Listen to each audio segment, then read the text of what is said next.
Alam mo, Ching, isang request mo lang kay mama manghingi ka ng load, bigay ka agad. Talang ako cellphone ko eh, alam nang kailangan ko rin eh. Pag sinabi niya, hindi bibigay, sisigawan pa ako. Hindi niya alam, ako pinakamatapang. Alam mo, training ako ng army nung araw. Gaano katapang? Tapang, pag sinabi ni mama maglaba ka, diba? Naglalaba. Oo, naglalaba ako, sinusunod ko yan, opo. Oo, ganun kagad. Tapang nga. Magugas ka ng plato. Sa sobrang tapang ko, nagugugas akong plato. Sinabi niya, i-dryer mo yung mga ano, dahil tag-ulan ngayon ha.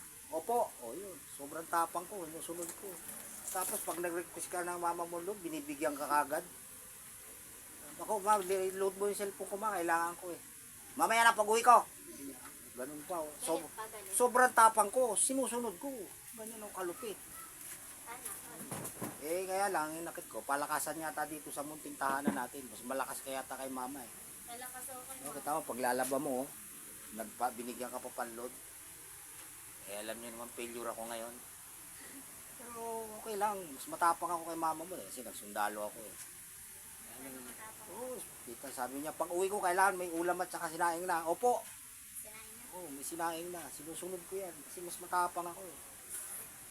Kala mo ha, kala niya makakaisa sa akin. Hindi na oy.